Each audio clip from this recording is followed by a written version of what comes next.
ओम नमः शिवाय। आप सभी का स्वागत है शिव पुराण की इस कथा श्रृंखला में। आज की कथा है संध्या की। चलिए शुरू करते हैं आज की कथा। ऋषि कहते हैं, हे सूत जी, कृपा करके हमें यह बताइए कि संध्या कौन थी, उसका जन्म कैसे हुआ, उसका शिव से क्या संबंध था। सूत जी बोले, हे मुनियों, यह कथा परम रहस्यपूर्ण और पुण्यदायक है। जो इसे श्रद्धा से सुनता है वह पवित्र हो जाता है। अब मैं तुम्हें संध्या की यह कथा कहता हूँ, जो स्वयं ब्रह्मा जी ने सनत कुमारों को बताई थी। कल्प के प्रारंभ में जब सृष्टि का कार्य ब्रह्मा जी ने आरंभ किया, तब उन्होंने सर्वप्रथम अपने तपोबल से एक दिव्य कन्या की रचना की। वह कन्या अद्भुत सौंदर्य से युक्त थी। उसकी आभा प्रातःकालीन सूर्य के समान थी। वह स्वयं ब्रह्मा के तेज से उत्पन्न हुई थी। ब्रह्मा जी ने उसका नाम रखा संध्या, क्योंकि वह तीनों संधियों अर्थात प्रातः, मध्याह्न, साय की अधिष्ठात्री शक्ति थी।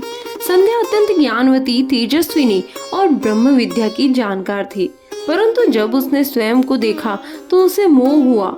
उसके मन में विकार उत्पन्न हुए। वह लज्जित हुई और दुखी होकर वन में चली गई। वहां उसने भगवान शंकर की उपासना करनी आरंभ की। वह कठोर तप करने लगी। वायु सेवन से ही जीवित रही। ध्यान में लीन वह केवल शिव का ध्यान करती रही। कई युग बीत गए। शिव प्रसन्न हुए, पर परीक्षा लेना चाहिए तो एक तेजस्वी ब्राह्मण के रूप में संध्या के सामने प्रकट हुए। उन्होंने कहा, हे कन्या, तुम किस लिए यह कठोर तप कर रही हो? क्या चाहती हो? संध्या बोली, मैं शिव को ही अपना आराध्य मानती हूँ। उन्हीं की कृपा से मैं इस जन्म के दोषों से मुक्त होना चाहती हूँ। मुझे मोक्ष चाहिए। शिव मुस्कुराए और बोले, हे कन्या, मैं प्रसन्न हूँ। तुम्हारा तप सफल हुआ। और शिव ने उन्हें तीनों लोकों की संधि अधिष्ठात्री देवी के रूप में प्रतिष्ठित किया।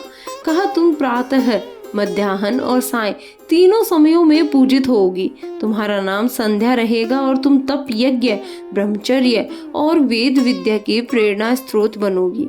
तब संध्या ने प्रार्थना की, हे प्रभु, मैं इस शरीर से मुक्त होना चाहती हूँ। कृपया मुझे अग्नि में प्रवेश की अनुमति दे। शिव ने अनुमति दी। संध्या ने यज्ञ कुंड प्रज्वलित किया और उसमें प्रविष्ट होकर अपने स्थूल शरीर को त्याग दिया। उसकी आत्मा अग्नि से शुद्ध होकर आकाश में लीन हो गई। वह ब्रह्मलोक को प्राप्त हुई। ब्रह्मा जी ने संध्या की तपस्या और त्याग को देखा। उन्होंने संध्या के तेज से ही एक पुरुष की रचना की, जिसका नाम रखा गया कृशाश्व।